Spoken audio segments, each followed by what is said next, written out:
mean, again, that hair is really quite hot to the touch, so it's doing the same method exactly as if the hair had been set under a dryer, and that's the effect when you take rollers out. That's how the hair looks. But the nice thing with this is that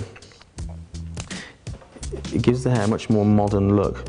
When you take rollers out, the hair actually tends to be crispy, so it's almost like baked the product onto the hair.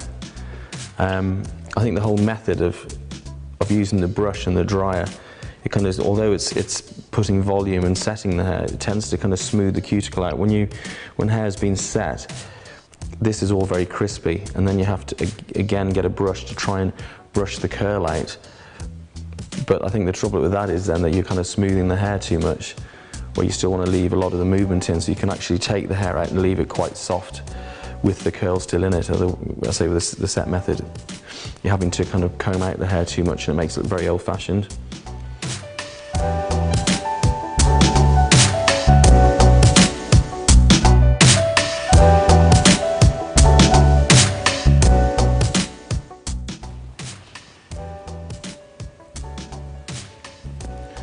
Okay, for this front section, I'm going to divide this fringe section in 3.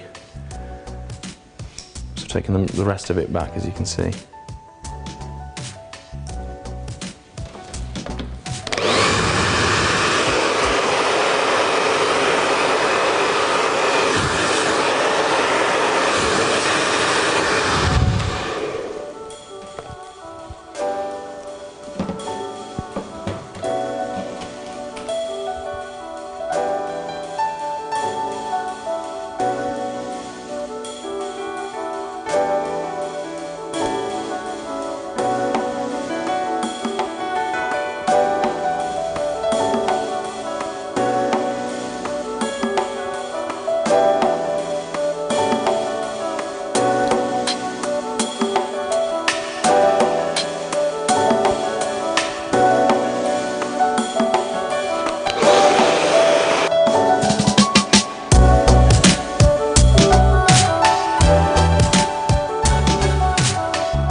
Okay, so there's our finished barrel curl set, done in contemporary fashion, which is obviously the blow drying and then leaving it in the curls afterwards. So just to recap really on how we achieved this, we shampooed and conditioned the hair, just keeping the conditioner to mid-lengths and ends, not to make the roots too soft.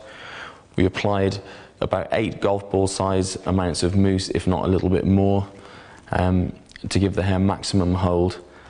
And then we start in the nape area, start to work up in sections, but split those sections down into 3, blow dry them, and then pin them into the barrels.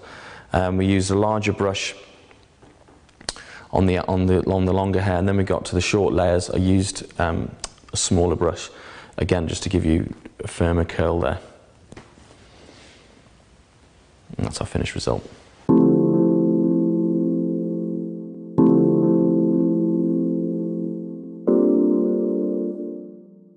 Well, I've just started to take the barrel pin curls out, and the best way of taking these out is just to very gently put your fingers either side of the clips and just release them, so don't drag the curl too much. Again there, get your fingers either side and just take those out.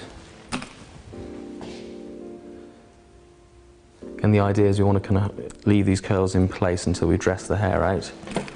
So again, don't be tempted just to start to drag your fingers through the hair. And also as well, with your client, most clients want to go and handle the hair very quickly. So again, if you just remind them just to kind of leave it in place until you finish dressing the hair. Because a lot of the time when people wear the hair smoother, when you have a bit of curl in the hair, it's an unusual look for them, not used to the amount of volume. So most people want to kind of start to drag their hands through the hair straight away. So the best way is just to get your client just to wait until you dress the hair out. Another good way of holding in some of the curl that's in there is just to put a little bit of back combing in at the root area. So I'm just going to spin the chair around.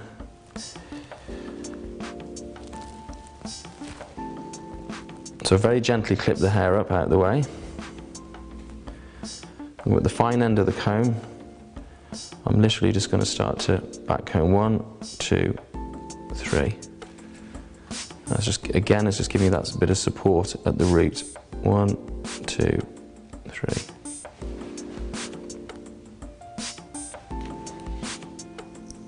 Again, gently take the hair down.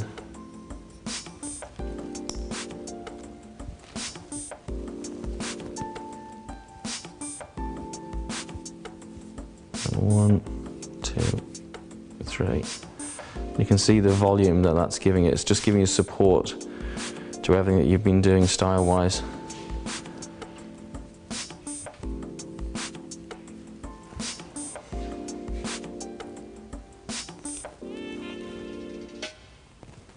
You can take your sections.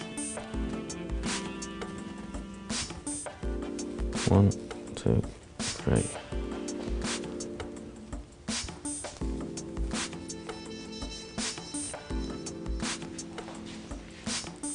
It's the kind of style that even lasts you like a good couple of days, that your client can kind of brush the hair even after sleeping on it the next morning. It'll still have a bit of bounce at the root that gives it maximum root lift.